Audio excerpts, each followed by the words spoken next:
Ya, pemirsa, apa saja yang menjadi materi pemeriksaan pelapor? Kami akan mengulasnya bersama Guru Besar Hukum Tata Negara Denny Indrayana dan Ketua DPP dan juga Bacalek Partai Perindo Dapil Jatim 5 Christoforus Taufik.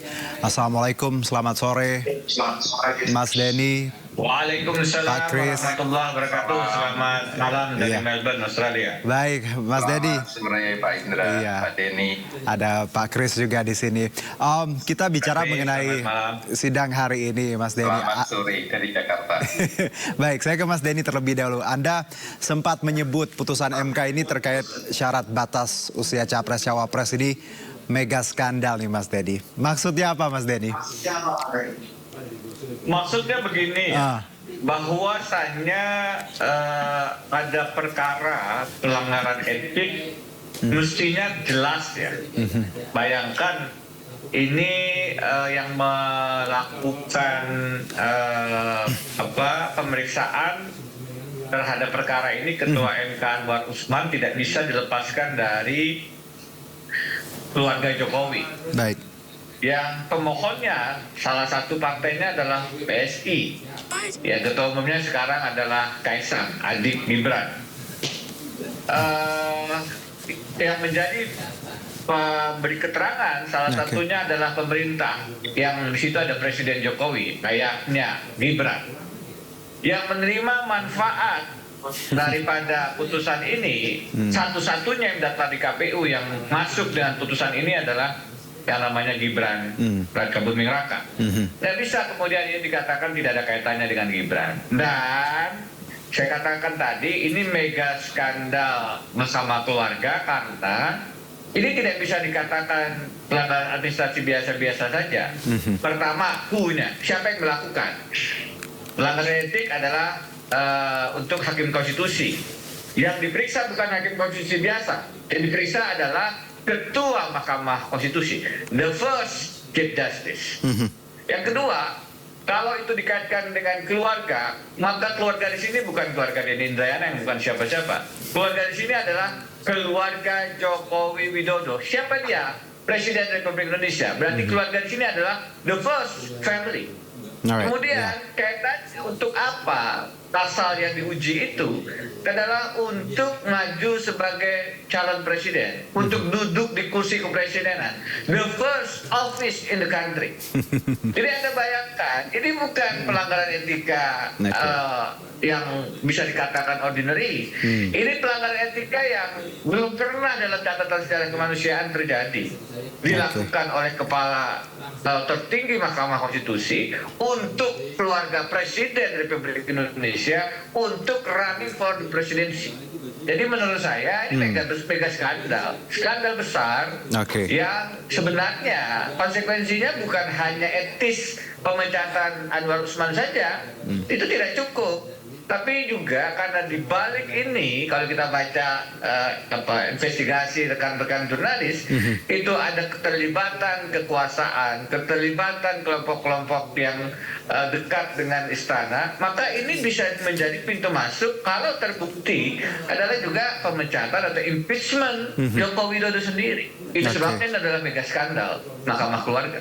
Baik, Mas Denny. Saya ke Pak Kris. Pak Kris, kalau sekarang kita, Mas Denny dan juga Pak Kris, kita beralih ke sidang kode etik yang berjalan hari ini. Ada 2 pemeriksaan terbuka dan tertutup. Saya ke Pak Kris. Pak Kris, Anda melihat sidang kode etik hari ini berjalan. Bagaimana tanggapan Anda, Pak Kris? Ya, saya mau mencoba untuk berprasangka baik. Mudah-mudahan sidang kode etik ini bisa berjalan sesuai yang diharapkan masyarakat ya. Terutama harus ada transparansi di situ. Karena memang kalau istilah Pak Denny tadi skandal besar, kalau istilah saya memang ini sesuatu yang menimbulkan pertanyaan sangat besar, terutama dikaitkan dengan timing. Dan jadi ada sekuen keputusan yang dimulai dari, kalau ingat beberapa saat yang lalu ada putusan dari tingkat pengadilan umum yang menyatakan penundaan pemilu, tapi kemudian jadi perdebatan di masyarakat, terus di tingkat banding dibatalkan dan seterusnya. Kemudian ada narasi-narasi yang beredar di masyarakat, terus kemudian ada terakhir gongnya di putusan MK yang terakhir yang sampai sekarang masih menjadi polemik. Nah, saya melihatnya sekuen peristiwa dan timingnya itu menyebabkan orang menjadi mencoba merangkai ini apa yang terjadi gitu, dan kemudian memang menimbulkan perdebatan dan pertanyaan-pertanyaan. Makanya kalau ini sidang MK ini, Majelis Kehormatan ini bisa berlangsung, memang harapan saya ini bisa transparan, masyarakat bisa mengikuti gitu. Mudah-mudahan bisa menjawab big question mark yang ada beredar di masyarakat. Itu dari saya. Baik, Pak Kris, kalau kita lihat juga ada terbuka dan tertutup. Terbuka untuk pelapor ya, tapi tertutup untuk hakim itu sendiri. Tadi semangat keterbukaan tentunya agak sulit karena tadi kita melihat bagaimana hakimnya juga diperiksa, tapi tertutup, Pak Kris. Kalau mungkin nanti Pak Denny bisa mengkoreksi sepemahaman saya, memang kalau menyangkut orang itu memang tertutup, tapi apakah itu berlaku juga di hukum acara kode etik, mungkin Pak Denny bisa memperkaya khasanah kita bersama. Oke. Baik, saya ke Mas Denny. Mas Denny, kita bicara pengadilan etik yang hari ini berlangsung. Pemeriksaan terkait pelapor dan juga hakim seperti itu ada terbuka dan tertutup. Anda melihatnya secara keseluruhan hari ini seperti apa, Mas Denny? Iya, begini ya. Jadi secara umum peradilan etik itu biasanya tertutup. Baik. Dan Pak Profesor Jimli dan dalam peraturan Mahkamah Konstitusi nomor 1 tahun 2023 tentang Majelis Kehormatan Mahkamah Konstitusi memang juga diatur bahwa pemeriksaannya itu tertutup. Baik. Nah, MK sekarang, terutama Prof. Jimli mencoba untuk keluar dari aturan yang normatif itu, dan beliau akhirnya ketemu jalan tengah bahwa untuk pemohon kalau tidak keberatan akan dibikin terbuka, sedangkan untuk hakim dan internal MK karena akan terkait dengan kewibawaan dan bisa merusak harkat perorangan pribadi barangkali yang belum tentu itu benar, maka diputuskan tetap tertutup. Baik. Jadi saya sih melihat memang ini jalan tengah yang menurut saya sudah bisa diterima, meskipun tentu kita juga membayangkan tentu ada yang lebih berpikir lebih baik terbuka. Di sisi ini valid permintaan itu, tapi memang kalau terkait etik biasanya justru malah tertutup semuanya. Baik, nah kalau bicara pengadilan etik sendiri, Mas Denny, sudah cukupkah menurut Anda untuk mengusut ini atau ada any other tools yang kita bisa gunakan? Iya, kalau terkait dengan pelanggaran etikanya sendiri, menurut saya tidak perlu terlalu banyak persoalan pembuktian, karena sudah jelas ya, tadi saya katakan ya, ini kan membuktikan pelanggaran peraturan Mahkamah Konstitusi nomor 9 tahun 2006, di mana diatur tentang prinsip keberpihakan itu, hakim harus, kalimatnya itu harus, katanya itu harus mengundurkan diri dari pemeriksaan perkara yang terkait kepentingan langsung keluarga. Oke. Jadi bukan kemudian hakimnya bilang ya saya kan bisa tidak ada benturan kepentingan, kan? Kalimatnya harus mengundurkan diri. Nah, pertanyaannya sekarang kalau dikatakan apakah ada kepentingan Gibran bukan pemohon. Coba tadi saya katakan di situ ada Ketua MK yang merupakan paman Gibran, ada pemerintah yang presiden yang adalah ayah Gibran, ada pemohon yang PSI yang sekarang ketua umumnya adik Gibran, kemudian putusannya adalah yang syarat yang kemudian membuka jalan bagi Gibran menjadi cawapres Prabowo di KPU. Di mana letak tidak ada hubungannya. Jadi harus ya. Kalau pelanggaran etiknya tidak ada isu. Nah, persoalannya adalah kami itu mendorong bukan hanya sanksi etik yang dijatuhkan, tapi juga sanksi terkait dengan persoalan yang lebih besar. Bagaimana putusan 90-nya itu sendiri. Karena kami melihat ini bukannya pelanggaran etik, tapi ada kejahatan yang terencana dan terorganisir untuk menghadirkan putusan. Termasuk Mas Denny, dugaan tadi bahwa lobby-lobby bagaimana Pak Anwar melobi beberapa hakim, plus juga kita tahu bahwa pada kuliah umum beberapa waktu yang lalu beliau juga mengungkapkan kasus perkara MK yang harusnya tidak boleh diungkap ke publik ketika ini pun sedang ditangani. Seperti itu Mas Denny. Kalau persoalan pelanggaran etika Ketua MK Anwar Usman kan sangat aneh kalau kemudian bagi saya tidak dijatuhkan sanksi hukuman berat, pemberhentian dengan tidak hormat. Yang jadi pertanyaan beyond itu, Mas Juno, yang jadi pertanyaan adalah apakah MK akan lebih jauh kemudian menyoal putusan 90 yang dijadikan dasar Gibran maju sebagai cawapres. Dalam bayangan saya itu yang lebih sulit karena waktunya ini akan diputus Selasa depan, sedangkan yang terlibat bukan hanya kalau tadi dikatakan Ketua MK Anwar Usman melobi hakim lain. Pertanyaannya adalah apakah pihak yang melobi Anwar Usman? Itu pertanyaannya. Kalau Anwar Usman melakukan pelanggaran etik relatif lebih mudah. Tapi untuk membuktikan apakah Anwar Usman punya inisiatif sendiri, tidak ada yang kemudian mendorong beliau, tidak ada yang berkomunikasi, tidak ada yang melobi. Tadi saya katakan salah satu media nasional itu menuliskan terang benderang bahwa ada keterlibatan kekuatan di luar. Nah ini yang justru lebih sulit. Nah, itu yang harusnya disidik dengan sangat serius karena dampaknya harusnya bukan hanya sanksi etis kepada Ketua MK Anwar Usman. Kalau itu saya akan surprise kalau tidak ada pemberhentian yang tidak hormat. Tetapi putusannya ini juga harusnya punya dampak. Artinya memang ada plan and organized crime di balik putusan 90. Nah itu yang kemudian harus menyebabkan putusannya mengatakan tidak sah.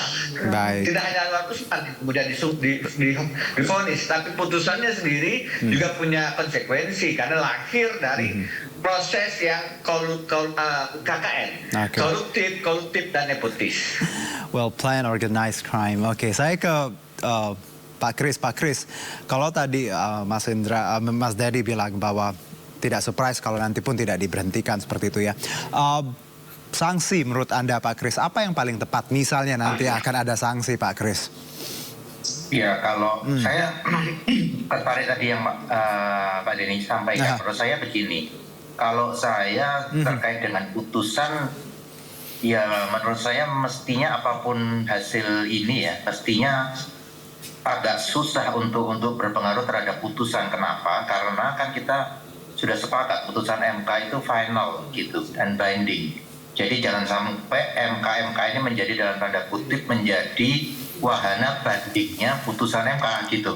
Tetapi memang ada gap yang saya pikir juga penyelesaiannya nggak mudah, yaitu kalau nanti di dalam sidang kode etika Mahkamah Kehormatan ini menyatakan bahwa memang ada seperti yang tadi disampaikan Pak Denny. Nah kemudian bagaimana nih? Kalau menurut saya ya memang maksimum bayangan saya ya akan berimpact kepada personal, sanksi terhadap personal ya. Tapi kalau keputusannya apakah nanti tidak menimbulkan presiden baru bahwa putusan MK itu bisa dibanding lewat majelis kehormatan, itu aja sih yang saya agak pikirnya ke situ. Baik, kalau kembali Mas Denny bahwa bicara ekspektasi ya, apa ekspektasi Anda sebenarnya? Kalau kita lihat tadi sanksi misalnya Anwar diberhentikan tidak hormat, tapi di satu sisi kita tahu juga putusannya bagaimana Gibran saat ini sudah terlanjur maju loh sebagai bacawa pres. Ekspektasi Anda seperti apa? Justru itu Mas, hukum itu kan bukan hanya pasal-pasal yang tanpa nyawa, dia ada keadilan ya. Logis, begini ya. Saya tidak membantah putusan MK itu 24C final and binding, terakhir dan langsung mengikat. Tetapi saya mulai dengan asas, di setiap prinsip, in every rule there is exception. Dalam setiap prinsip selalu ada pengecualian yang tentu saja harus sangat terbatas, limited, logik dan dapat dipertanggungjawabkan. Maka putusan MK apakah bisa dikoreksi? Bisa. Siapa yang mengatakan? Undang-undang Mahkamah Konstitusi. Dalam hal apa? Dalam hal putusan MK tidak dibaca di depan sidang yang terbuka untuk umum. Itu kemudian putusan MK-nya di dalam pasal 28-nya dikatakan tidak sah. Jadi ada konsep yang mengenampingkan prinsip final and binding, yaitu putusan MK tidak sah. Dalam Undang-Undang Kekuasaan Kehakiman, konsep tidak sah itu diperjelas dengan pasal 17 yang mengatakan ayat 5, hakim yang dalam ada benturan kepentingan harus mundur. sama dengan PMK tadi. Ayat 6 yang mengatakan hakim yang tidak mundur karena ada benturan kepentingan, putusannya tidak sah. Baik. Jadi dengan menggunakan undang-undang MK sendiri, undang-undang kekuasaan kehakiman sendiri, tentu dengan sangat hati-hati, karena kita tidak boleh juga merusak wibawa putusan MK yang final and binding. Tapi dalam kasus-kasus yang sangat terbatas, ini harus ada koreksi. Tadi saya sudah jelaskan. Bayangkan ini adalah the first Chief Justice, the first family yang terlibat, the first office yang akan direbut, dan kita kemudian melihat bahwa itu putusan memang dipersembahkan bagi Gibran. Dan kita hanya memberi sanksi kepada satu orang. Padahal ini adalah kerja yang kalau bisa dibuktikan tentu melibatkan tidak hanya yang bisa dipecat itu hanya Pak Anwar Usman. Saya akan lebih jauh mengatakan kalau terbukti ada keterlibatan istana, dan jika terbukti kemudian keterlibatan istana itu menyambung ke ayahnya Gibran, kakak iparnya Anwar Usman, dalam hal ini Presiden Jokowi, maka yang dipecat bukan hanya Pak Anwar Usman, tapi adalah Presiden Jokowi sendiri di-impeach karena terlibat dengan mega skandal yang sekarang kita sebut dengan Mahkamah Keluarga. Baik, Mas Denny. Mahkamah Keluarga G. Oke, saya ke Pak Kris. Singkat saja Pak Kris, closing statement, silakan. Ya, kalau dari saya tetap berpegang bahwa memang sepakat bahwa ini adalah menimbulkan banyak pertanyaan, tetapi dalam tarikan nafas yang sama, memang ini sudah bukan soal perorangan lagi, tetapi ini soal guardian of constitution gitu, soal marwahnya Mahkamah Konstitusi. Jadi mudah-mudahan MK ini bisa mengeluarkan sesuatu yang memberi pencerahan kepada kita semua, karena kalau tidak, maka berikutnya pertanyaannya adalah mengenai legitimasi terhadap siapa-siapa yang dianggap dalam tanda kutip mendapat keuntungan dari putusan ini. Dan itu bisa berdampak kemana-mana sih. Itu aja dari saya. Pak Kris, Mas Dedi, terima kasih, sehat-sehat ya. Kita lihat bahwa there are still more possibilities ahead. Jadi kita lihat bagaimana nanti hasilnya. Terima kasih sekali lagi atas perspektifnya dan juga insight-nya. Salam sehat untuk kita semua. Sehat terus Pak Denny. Salam sehat Pak Denny.